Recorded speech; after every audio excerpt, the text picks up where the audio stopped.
I want to welcome you all here and introduce our speaker. The League is proud to introduce Nicole Coburn as our speaker today. When Carlos Palacios retired as County Chief Executive Officer in 2025, the county looked far and wide to find a successor, but ultimately chose a candidate from close to home who has served Santa Cruz County for 13 years. Since 2017, she worked as Assistant County Executive Officer, and prior to that, she worked as an Assistant Administrative Analyst. More importantly, as a speaker for the League, she follows in the footsteps of past CEOs, Susan Moriello in 2012 and Carlos Palacios in 2018. So she's carrying on a tradition of having our county CEOs come and talk to the League. We appreciate that she is here today because she's currently deep in the midst of the county budgeting process, and we are very happy to present Nicole Coburn. Thank you. Thank you so much for having me. Oh, let me get this right. Okay, hopefully you can hear me. I have a lot of cords here, so I'm going to try not to trip. But it's a pleasure to be here, especially with a women-oriented service organization such as yourself. I'm only the second woman to serve as CEO for the County of Santa Cruz, and I take that seriously. You know, I feel it's great being a role model to show other girls and women that they can serve in executive leadership like this, and hopefully I inspire others to go into public service as well. So Pam told you a little bit about myself. I've been a Santa Cruz County resident since 2003. I was telling the table I was having breakfast with. My husband and I moved here then in that year after I finished my graduate work at UC Berkeley, where I studied for a Master of Public Policy. So we've been Santa Cruz residents for over 20 years now. And for much of that, for the first 10 years, I was commuting over to Santa Clara County and then got a job working directly for Santa Cruz County. And it's just a real blessing to be able to live and work in the same place and give back to my community. So that drives me. I have twin boys. They're 14 going into high school, so pray for me. We're into the girlfriend phase now, which is a little scary, and soon we'll be into the driving phase. But they love seeing what I do, and being, hopefully I'm instilling some public service in them too. So I live up in the Scotts Valley area, and my boys will be going to Scotts Valley High School. So really, I'm just really blessed to be in this role. So if you could go to the next slide, Pam. I wanted to start off by just talking a little bit about our county and county budget 101 to give you a sense of some of the challenges that kind of set the stage for the county budget. So next slide. Many of you may be aware that counties are an agents of the state. So we perform mandated federal and state services that are passed down to us, required of us. Those are our health and safety net services, many of our public safety services like operating jails and prosecuting cases and defending cases.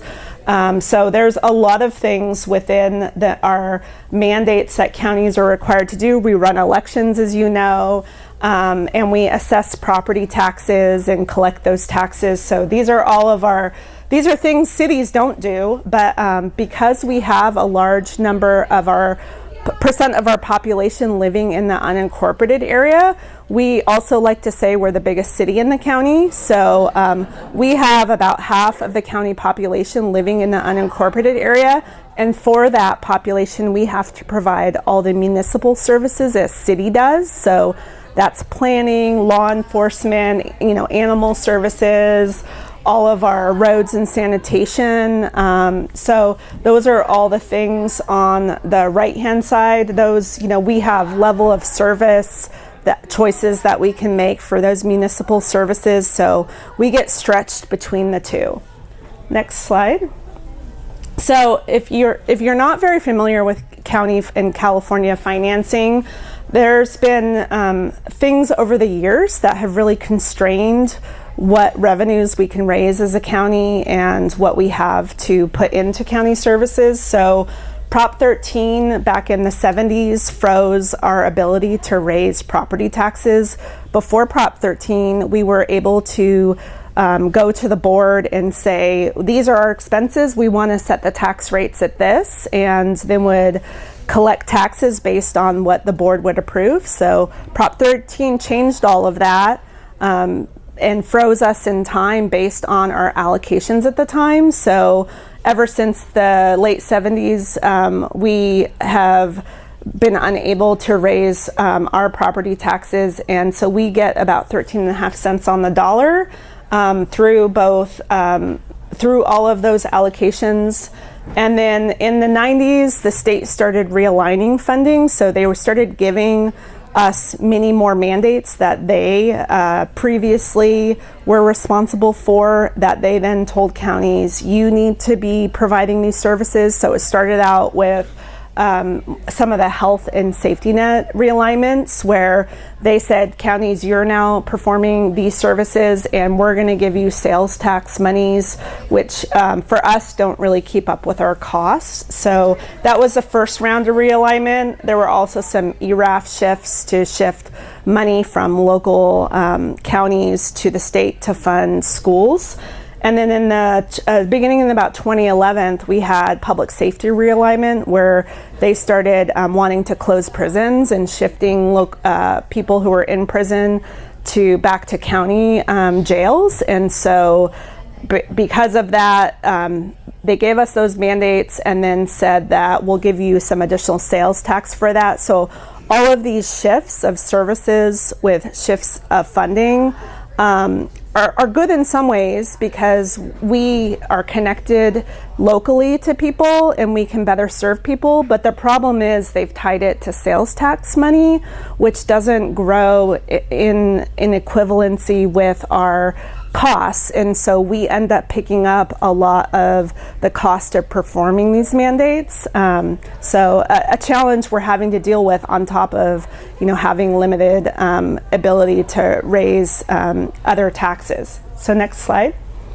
So this was our budget development timeline. We start out in January with getting proposals, starting to vet them in February from departments.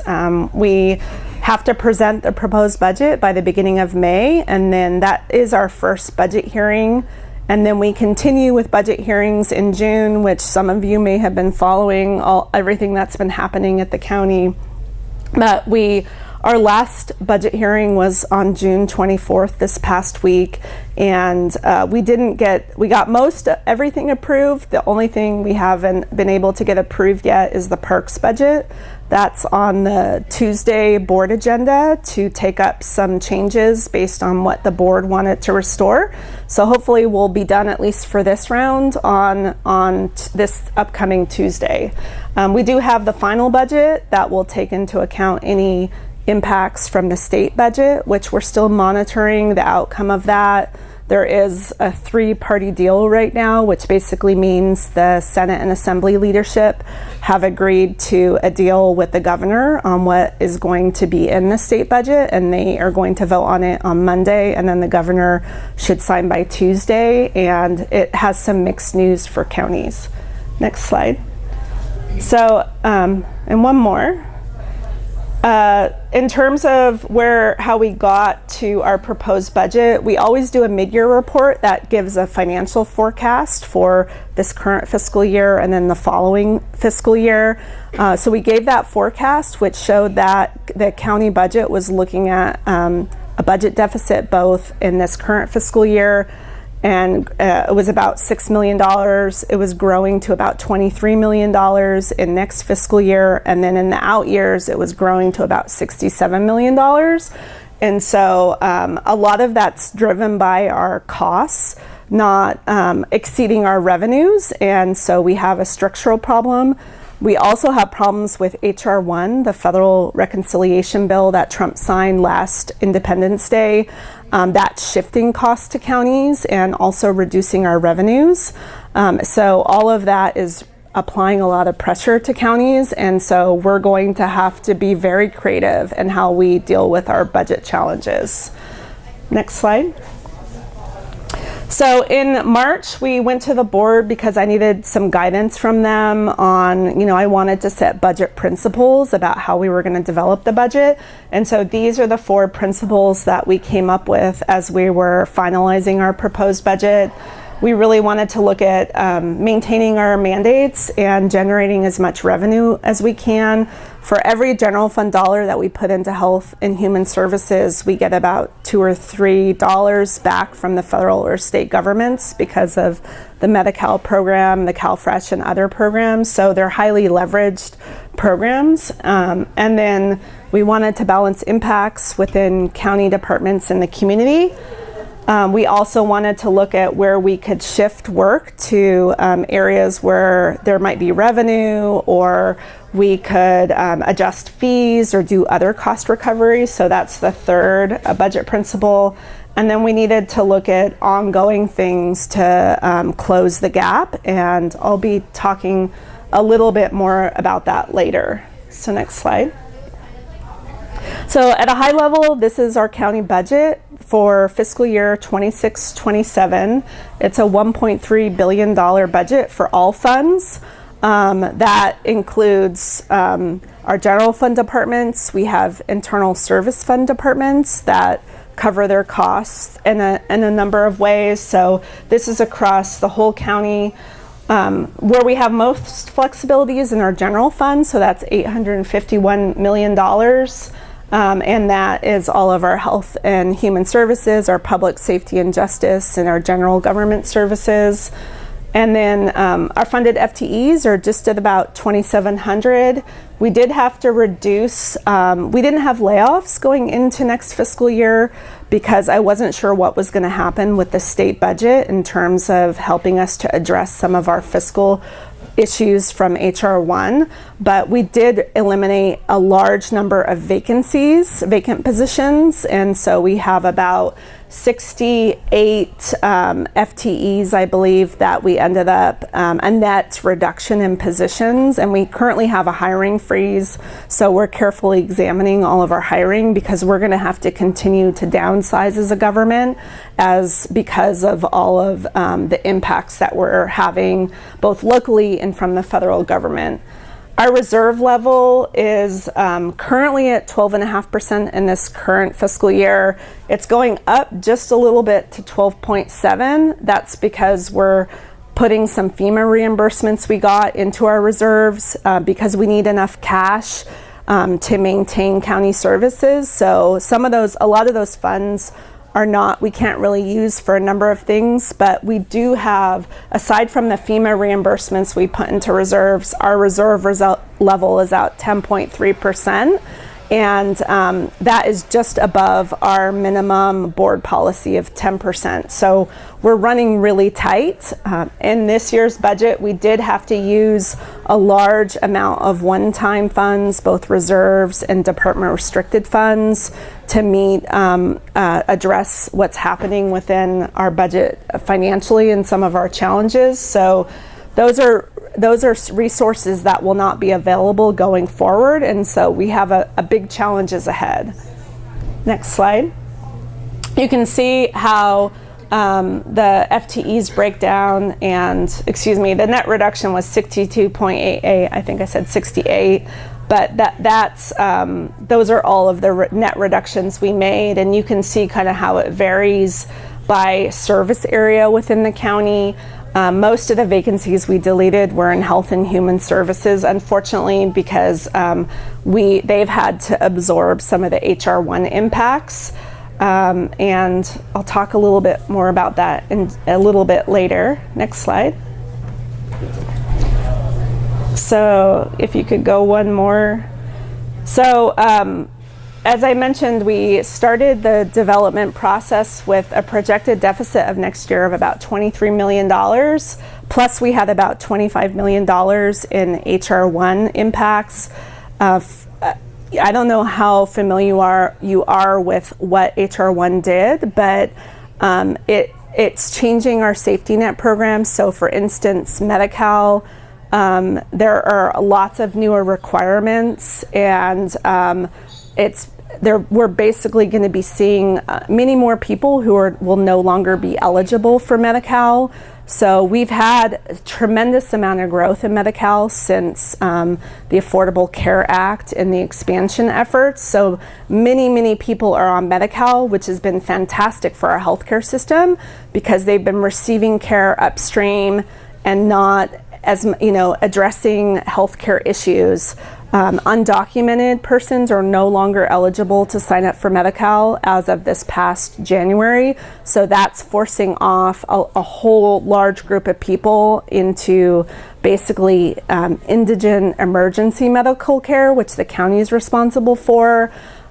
People also beginning in 2027, there will be work requirements that people have to meet. There will be biannual redeterminations for meeting Medi-Cal requirements. And so all this creates more barriers for people staying on Medi-Cal. And so we anticipate large number of people falling off just based on the work requirements and redeterminations. There's probably nearly 8,000 people who will fall off Medi-Cal, which means that the county will be responsible for emergency medical care and only emergency medical care really, depending on what's happening with them. So these are big shifts, and there's big changes with CalFresh and food assistance, and the same work requirements and redeterminations apply there too. So it's going to really impact our community. So I mentioned the reserves. We have about over $90 million in reserves. We have used in our reserves about $30 million to help balance our budget and $12 million in restricted department funds to balance our budget. These are our reserves today, and then our reserves next year based on our last day budget hearing actions. Some of this money is money we're holding in reserves to pay down our debt. We issued debt in 2024 because of our disaster costs and FEMA not reimbursing us. So we issued about $80 million, and we have about $50 million yet to go in terms of FEMA reimbursement. So some of those reimbursements we put into reserves to pay down our bond. And after that pay down, we only have that 10.3% in reserves, which is very low. A lot of our peer counties are at 30%, almost 30% reserves. So in terms of the budget overall, I just wanted to highlight some of the work we're doing, and that's funded in the budget in terms of where we go from here. One of the key initiatives I'm working on has to do with artificial intelligence. We have an AI work plan in the county to bring an enterprise license to the county so that staff have access to utilizing an AI tool. So we're looking at bringing Claude, which I've been a ChatGPT user, and Claude is also one that a lot of our staff has been using. But AI tools really help us get work done more efficiently. A lot of the staff in my office, the county executive office, use AI to help with staff reports or analyzing data, or even producing PowerPoint presentations. And it's amazing work that used to take hours, you can do, in a half an hour. You have to check it. I mean, AI doesn't get rid of work that employees have to do. You always have to check what you're getting out of AI, but it's a fantastic tool in terms of helping you get your work done. And so we're also working on Streamline Santa Cruz County, which is helping with our planning improvements. We have a big code update we're doing. We've been trying to incorporate technology there too, and just really speeding up the time it takes to get building permits. And then we did have a proposal in the budget, which you probably read about, to establish an alternate public defender's office. That wasn't approved by the board. We ended up having to take that out.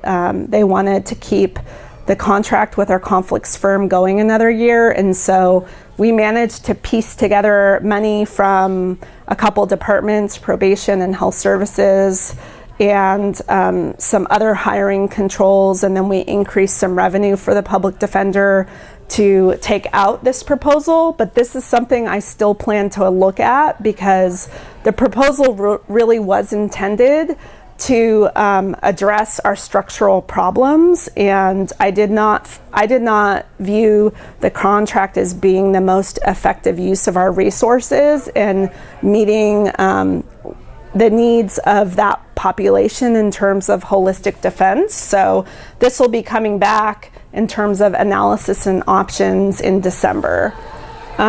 We've also continued investments through Measure K, which was a half-cent sales tax that voters approved in 2024 to continue roads work, road paving, culverts, repairs, and striping. And then we have a bunch of Measure K that we're using on environment and parks projects. We're looking at ways to increase our economic development in the unincorporated area, which would have the benefit of hopefully increasing tax revenue that the county would be able to raise through an enhanced infrastructure financing district, which would help invest in the infrastructure needed for economic development, as well as housing.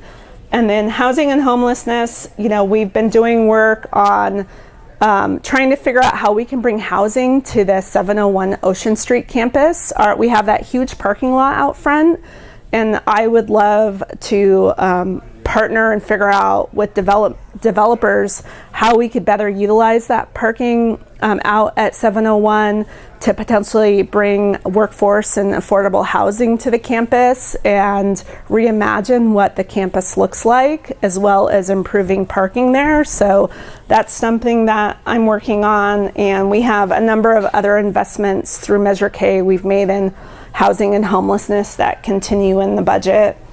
Public safety and justice services have continued, but this is going to be an area we're going to have to closely look at in terms of the level of service we're providing, because with the financial challenges we have, we may have to look at adjusting level of service or doing some things differently.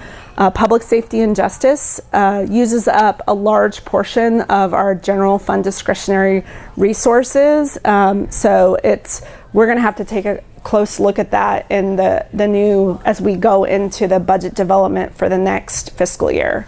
Next slide.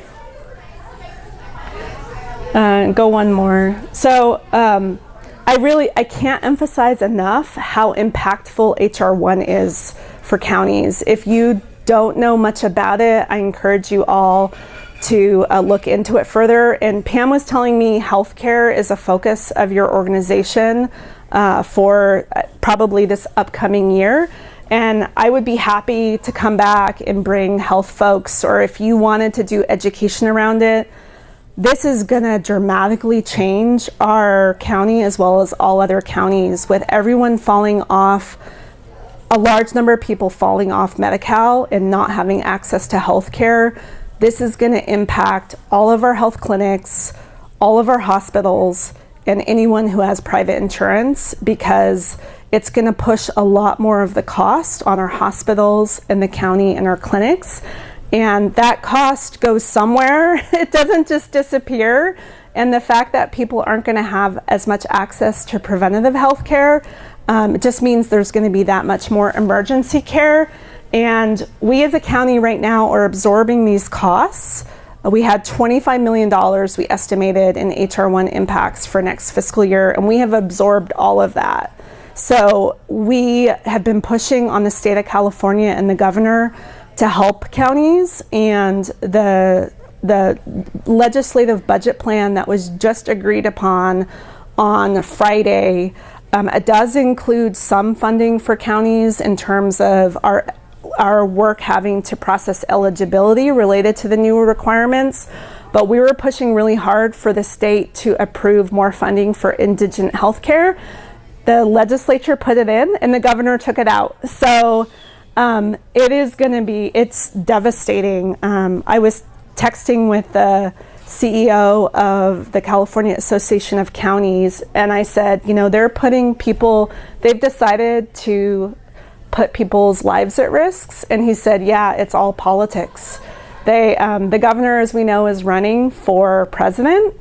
And so they want to push us over the cliff and show how bad it is, the changes, so that then that can be part of the messaging. But it is going to be really devastating for communities, and it just really breaks my heart that we may see what we're anticipating seeing in the coming years. And that $25 million impact that we absorb for next fiscal year is going to increase, because the way that the HR1 regulations are being implemented, most of the changes take place after the midterm elections this November. And so a lot of people might say, oh, it's not that bad. Nothing's really changed. Well, nothing has really changed yet. And most of the changes take place beginning in 2027. And so the impacts on healthcare costs, healthcare availability, the impacts on ERs are really going to happen starting in 2027 and 2028. And we will be seeing much more of what that means for us. So the state budget is mixed. Legislative advocacy is a huge focus of mine right now. I've never had to deal with so much federal and state advocacy in my whole career as a county.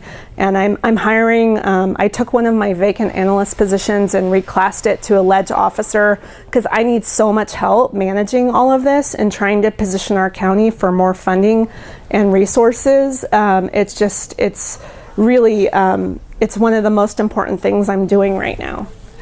Next slide. So in terms of, these are all the ideas we have for balancing. You can see our long-term fiscal outlook is really challenging. I'm going to be looking at bringing to the board various revenue measures to try to raise more funds as we're to address this. And it's very likely that we'll be doing something similar to Santa Clara County in terms of raising more sales tax for the HR1 impacts. So I'm planning to talk to the board about that in August, and then just whatever else we can do to become more, whether it's addressing new ways of delivering our services, better integrations, consolidations, we're going to have to be thinking about that starting in the fall. Next slide. I wanted to provide you with some key links if you don't have them. These are links to my office, the Board of Supervisors office. Our county budget is all online and it's very interactive. And then we have all of our strategic initiatives online too. The board on Tuesday will also be approving our new strategic plan for the next period, so 2026 through 2032. And that plan is, helps drive our investments. And so I encourage you to take a look at that and see what's in there. Next slide. I think that's the end. And I'm happy to send this out if you have these resources and this information. But I can't emphasize enough, this is a really challenging fiscal environment we are. A lot of it, not all of it, is just things that we've created locally based on our own decisions. A lot of it has to do with what the federal government has decided and the changes they've imposed on us that we're having to deal with ourselves. So it's like nothing I've ever experienced in my whole career. And I know we'll figure out ways to get through it, but we're going to have to get really creative, and the hard work is really just beginning. So thank you for having me, and I'm happy to answer your questions.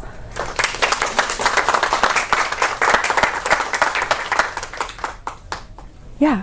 I have a question. I heard somewhere that some of the new affordable housing, where it's all affordable and they went through without necessarily all the planning commission, that they don't pay property taxes.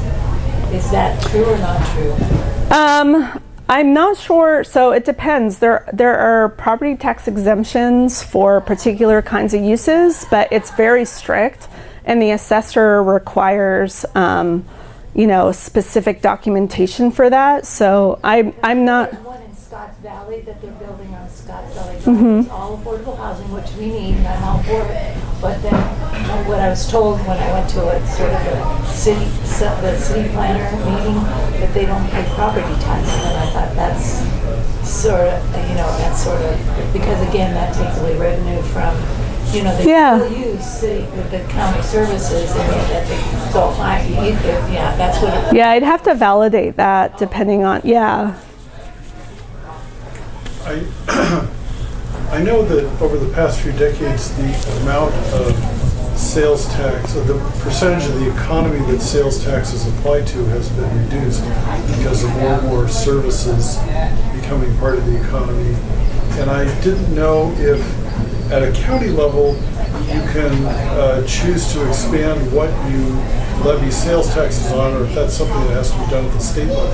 If they decide to say some services are liable for sales tax, that could significantly change the budget picture, because I think in the 80s, something like 70+% of the economy was sales taxable, and now it's down to only 40%. Yeah, and that's part of the state budget plan, is to expand sales tax to some of the online software, and they're planning to raise more money through software purchases, and that's both good and bad for the county, because that means that we're also going to have to pay sales tax on all of the online software that we get as a county, but then we might be receiving. So what sales tax applies to, those are state changes that have to be made. So there's state legislation that has to go through to expand the types of services or products that sales tax applies to.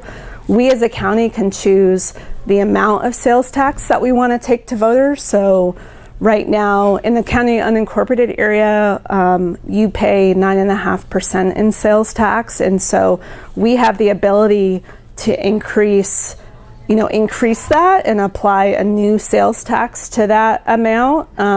But it would only apply to the products and services that the state says it applies to.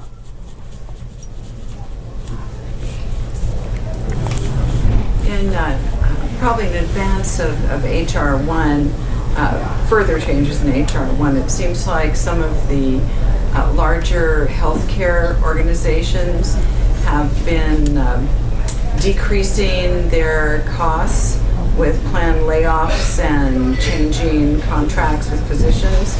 So our area, I've heard it described as a medical wasteland in terms of trying to find primary care physicians. Is there anything the county can play into this, or because these are their own entities, that they're controlling their budget, whether it be the hospital or physicians? And I don't know if the county has any role in that. Yeah, we've been hearing, there's a huge shortage of healthcare workers, both physicians and nurses and others. And so where we come into play is our workforce development board can partner with local educational institutions to try to create educational paths to train people locally to be prepared for those kind of jobs. And I know UCSC is trying to bring a residency program to Watsonville Community Hospital so that we can train doctors locally and then hopefully they stay here. But we're such a high cost of living county, the most expensive rental market in the US, that even physicians are finding it hard to rent or buy here. And so it's a real problem, and we try to partner with groups to figure out ways to make it more feasible for attracting people here or training people here. But there are a limited number of things we can do because it's the healthcare providers are the ones doing the recruiting and hiring and all of that, and we don't set their pay and. Yeah. So I have a couple friends who are public defenders, so I'm curious to hear a little bit more about your alternate public defender plan. Yeah, so do your friends work for the public defender's office? Okay. Yeah, so we were thinking, our proposal was to create an alternate public defender's office and then cancel our contract with the firm to utilize those costs. The contract's about $2.3 million. So we were going to shift those costs to the alternate and public defender's office so that we would have staff assigned, social workers, an investigator. The public defender has been great about instituting a holistic model and getting social workers involved and advocates involved in their clients' cases from the outset to kind of address the root causes of what's happening with people's lives. So we were trying to do the same thing by creating an alternate public defender's office. The caseloads between what the public defender has and what the conflict firm has aren't the same. They're much higher for the public defender than they are for the conflicts firm. So we were trying to create parity and come up with a similar model. So we plan to examine it again, and it's probably going to be part of one of our options to the board when we come back to them in December. But we're going to have to look at all the different options. There might be others that that we want to cost out as well. May I ask a follow-up? Yeah. So I know there's some alternate forms of like going through, instead of going to court, you can have like the care courts or some other options. Yeah. Like, does that impact this at all, or? So CareCorps and all the other new mandates where there's new tracks for folks, those are things we're handling. We've set out processes to for all those petitions. So that's just another piece of work that the public defender has taken on, but I wouldn't say it's going to impact the decision of what we do with alternate conflicts work. So you've talked about a whole lot of stuff, and it's all important. But what I'm wondering is, as we go out into our communities and we talk to our friends and we talk to local businesses and other connections, what is the key thing that you want us to share about your presentation that you feel has the biggest impact on our community? I would share the gravity of the changes and is serious, and we as a community are going to have to figure out how to get very creative to support everyone living here. It feels as if we're going to have to be, because the governor hasn't been willing to fund the health care that we asked out of the state budget for next year, we are probably going to have to become a self-help county initially, where we're trying to raise funds to help the neediest and the most marginalized in our community. So I would tell them, we need to take that seriously, and hopefully we can come up with an idea about how to fund that going forward, because, we're only as strong as the weakest among us. And so if we have people who are getting sick, they can't work, they're impacting our hospitals, that impacts other people who might have insurance. It feels as if it's going to really take us all down in terms of where we are at as a community. So, I can't, the whole impact from HR 1 is something we need to be talking about a lot. On that line, because when I read the Press Banner or whatever, and they're talking about another tax for Metro, and we had the CEO of Metro talk to us about what's happening with everything. It's the trickle down, but it's the other kind of trickle down, where it trickles down, where you get the trickle and they get the money. But anyway, I really think that education is real important. There's a lot of people that go, I don't want to pay taxes, it's a waste of money, they can't do anything right, and I really think that sometimes the details, if we could get out of them, and some people don't want to, but if we can get it out there as much as possible, what good we are doing, and that good is not going to be there. And that, you don't like coming downtown where when there's homeless all over the place, but it's not going to get better, And so I really think that somehow getting as much of that, in little bites, but to the people, in the newspapers, in editorials or whatever, because like I said, there's that group of people that it's all a waste of money, it doesn't help me, and yet they don't realize how much it does affect, when you go through the potholes and you say, well, all the roads are terrible, well, guess what? We don't have the money for it. So anyway, that's my little 2 bits. Yeah, thank you. Yeah.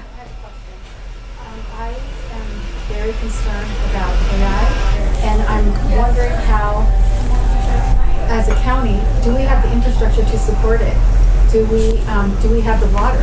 Someone was saying maybe salt water, maybe, I don't know, but we're not getting a lot of information about how it's going to, are they thinking of putting a center in here? No, they're not. And there's actually a member of our board who is interested in trying to formalize that in terms of our stance on data centers. And when I've heard a lot about data centers as I've been going to the California Association of Counties and National Association of Counties, you have to have a lot of land, a lot of water, and a lot of power to support a data center, and we don't really have any of those. So I was finding it difficult to imagine where someone would put a data center, but then this board member said, well, he's concerned with various areas like the old Cemex plant location in Lockwood, which is supposed to be closing down. So there might be a proposal coming to the board that would look at banning or making it very hard for data centers to locate in our county. But I really don't think we're a county that would be a good place for them. We just don't have any of the things they need, and that's why they're locating in places where there's tons of land, like in Texas and New Mexico and Southern California. Like, they need a lot of space, even though some of those places don't have a lot of water or a lot of power.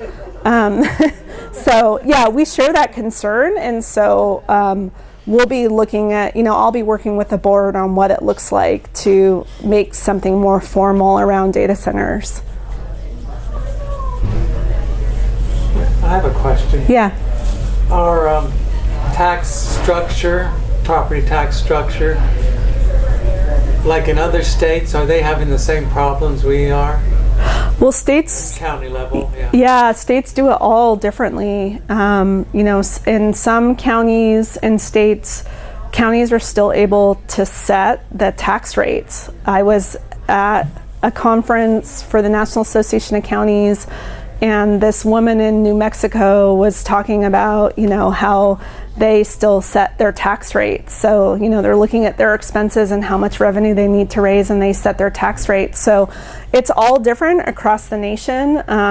Here in California, it would be near impossible to change Prop 13 at this point because of what it's set up and the conflict it would create between taxpayers and jurisdictions. So that's why you see the only ways we have to raise money are through sales taxes, new parcel taxes, assessments, which is why you see cities and counties trying to take those to voters.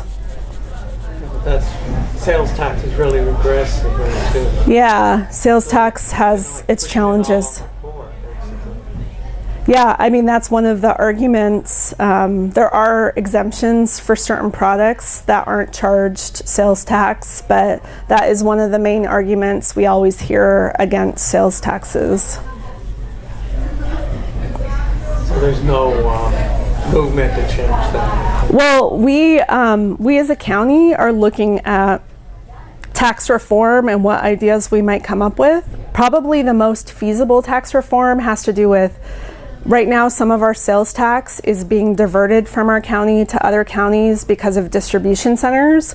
So we lose about $10 million a year to sales tax that for people who are buying things here, but because it's being shifted from a data center in the Central Valley or Salinas or someone else, they get the sales tax revenue. We don't. And so the League of Cities has been looking at trying to come up with a methodology of redistributing some of that sales tax from those areas where they currently get it because they have a distribution center back to the place where the person actually bought the product. The problem is they don't want to lose the money and everyone else wants the money, so it's a huge fight.